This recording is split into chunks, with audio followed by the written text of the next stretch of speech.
They say betrayal doesn't come from enemies. And I can tell you that's true.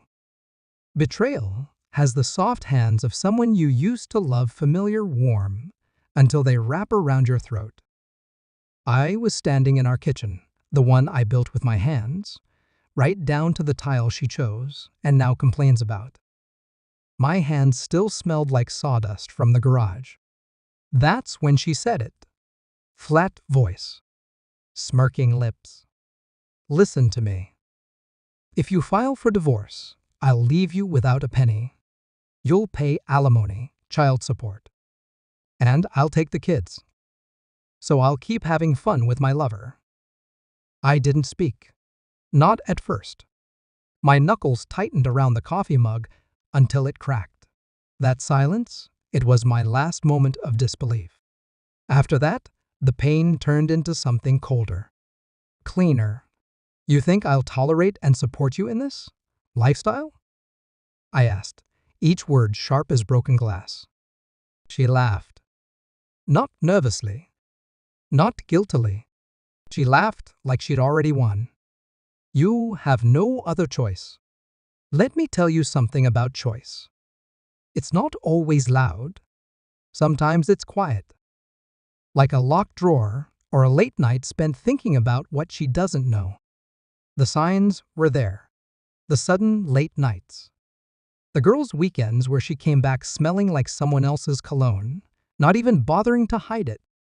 The way she looked through me, like I'd gone invisible inside my own home. I tried to be what she needed. Husband, father, builder, provider. I carved my soul into the beams of this house. But she saw me as furniture useful, unmoving, easily replaced. The breaking point wasn't the affair. It was her arrogance.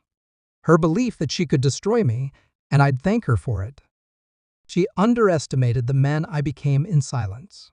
I didn't rage. I didn't beg. Instead, I watched. I learned. I documented every text, every whispered phone call, every weekend conference.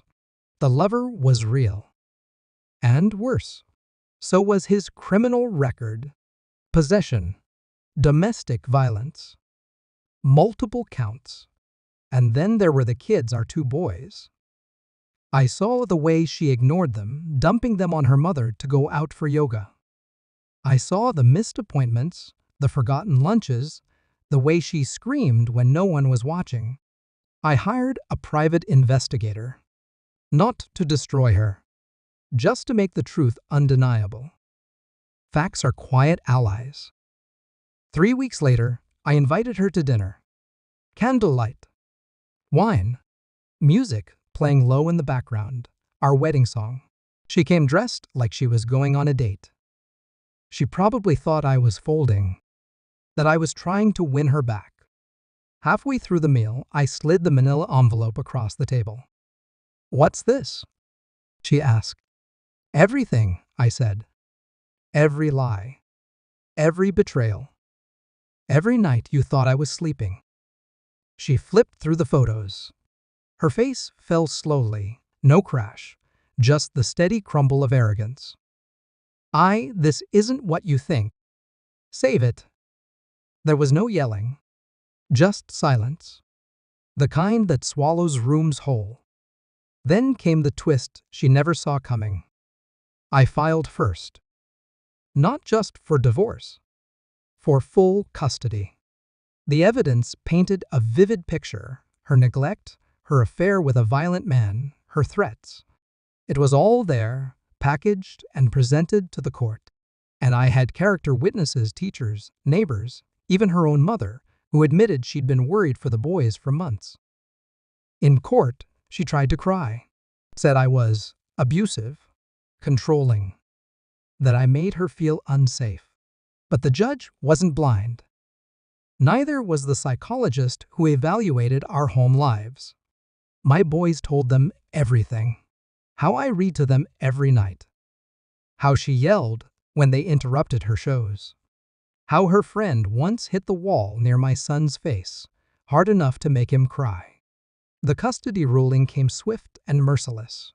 Full physical and legal custody to me. Supervised visits for her. She lost it in the courtroom. Screamed. Cursed. Said I'd ruined her life. I didn't say a word. Just took my son's hands and walked out. The fallout was slow. She tried to appeal. She tried to twist the narrative online, played the victim. But the truth always has a pulse, and hers was flatlining. Now, she lives in a cramped apartment downtown. No alimony. No child support. Her lover left 2 months in. She works part-time at a job she hates and sees the boys twice a month under supervision. They don't ask about her much anymore. As for me, I breathe differently now. Not because I'm free of her, but because I never let her decide who I was going to be. People think revenge is about fire, burning it all down. But no real revenge is building something better, stronger, something they're not allowed into anymore. She thought I had no choice. But she forgot. A man who's been silent isn't weak. He's calculating. He's waiting. And when he moves, it's final. So now, I live in the same house. The one I built. Except now, it's peaceful. The boys laugh in the hallway. I cook dinner without walking on eggshells. I sleep without wondering who she's texting. And sometimes, late at night, I stand by the window with a coffee she used to hate, and I say to myself, she thought I had no choice, but she was never mine to lose. I was hers. And she lost me